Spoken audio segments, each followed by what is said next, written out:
It's your boy Yinka, back here again with another little video, little reaction. As I usually say, I'm not gonna talk anymore, so let's get into the video.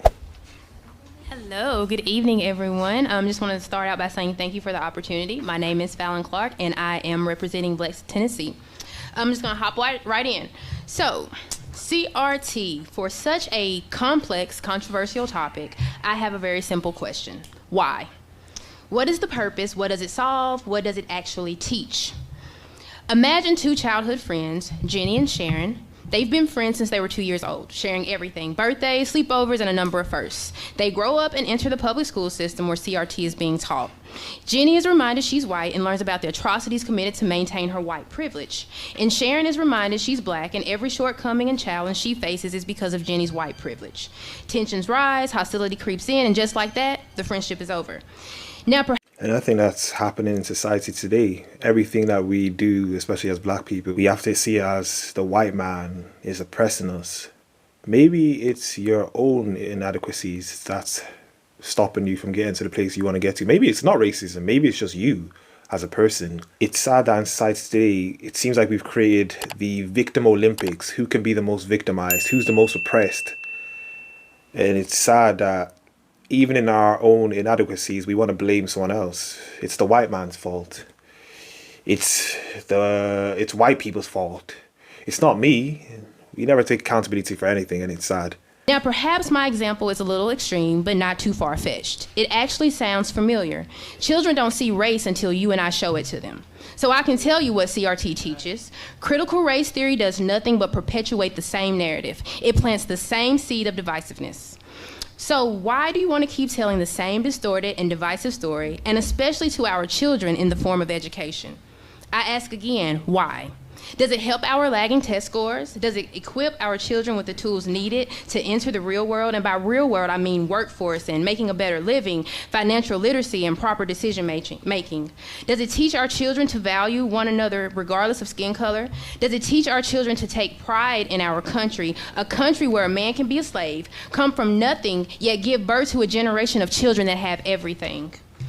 I remember conversing amongst a group of black friends, and we all reflected on our own childhood and how black history was a small section in a history book comprised of only slavery, Jim Crow laws, and civil rights. Slavery ended in 1865. 146 years worth of information since then, and yet it's filled with nothing but slavery, trauma, inferiority, and that's all the history anyone ever shoves in front of us. Again, why? Well, part of the reason why is to divide everyone. For everyone to waste their time fighting about race and how one group or one other race is oppressed and how the other group is not oppressed. That's the reason why. To divide. So that the government is there sitting at the top laughing at all of us.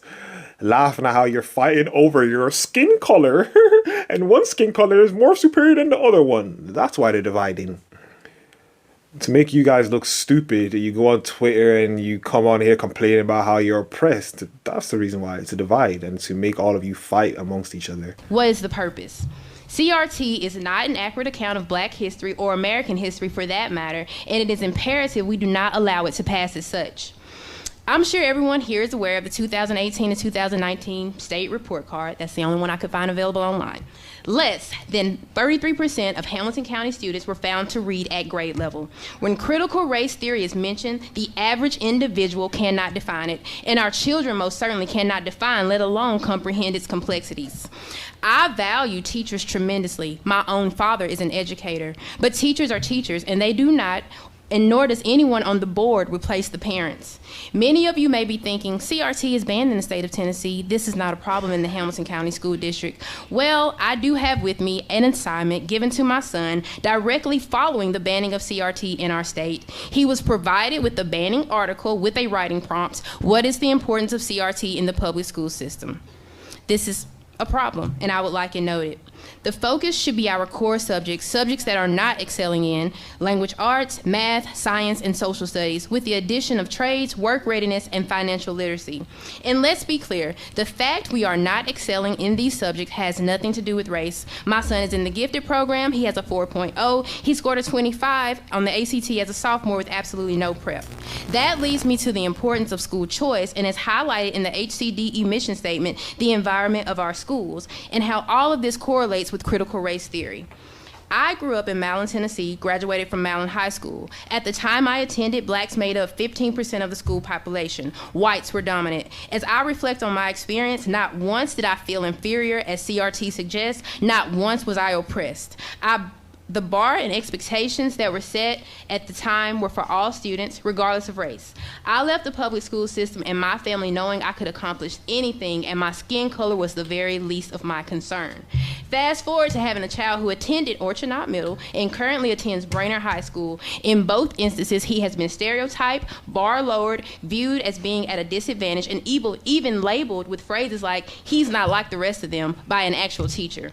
CRT would do nothing but reinforce this culture of inferiority and further alienate our black children. We must not teach black children that any challenge or burden that they may face comes from white people. We must not teach white children that they are the cause of the plight in black America. We must teach all children, regardless of color, you are the writer of your own life, and any system set in place that threatens your dignity and freedom, you have the power to eliminate, one voice and one vote at a time. I urge you not to let CRT into our schools, stand firm on the Tennessee banning of CRT, and hold every single educator accountable who has the audacity to take matters into their own hands. Thank you. I just believe it's so sad that we've come to a state where everyone just wants to complain. If it's not people complaining about feminism, if it's not people complaining about race, they just want to complain, never take accountability for the actions that they take in their lives. Never want to complain that they make bad decisions in their lives growing up. Never want to complain about that or take accountability for that. And what I found funny is I grew up in Ireland in a place where I was in primary school, secondary school, and I would say all throughout my time growing up, I experienced what you would call racism to an extent that most people who complain about the racism that they're experiencing have never experienced the racism that I faced. I grew up in primary school where after school, classmates would come out, actually call me derogatory terms towards my skin color, and I used to get jumped by groups of people. And this would go on all the way up till secondary school. So this was in the span of, I would say, 5 to 10 years, all throughout that. And I used to experience that. And I do not have the mindset to come out and say that I was put back because I experienced racism. I agree, racism is definitely alive. There's racism in every country. There's racism in countries in Africa. There's racism in countries in Europe. There's racism in Western countries in America.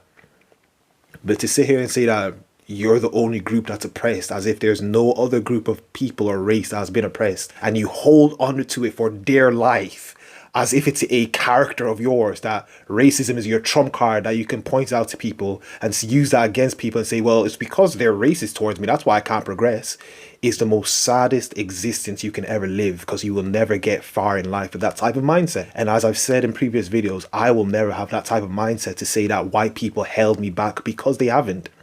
My own decisions and choices dictate where I am today. And that's how I will always think in my life, regardless of the racism I experienced, which I can guarantee most or majority of the black people who complain about racism have never experienced the racism I experienced, where I will get jumped by groups, not one person, groups of people, solely based, explicitly said by them because of the color of my skin. I used to get jumped.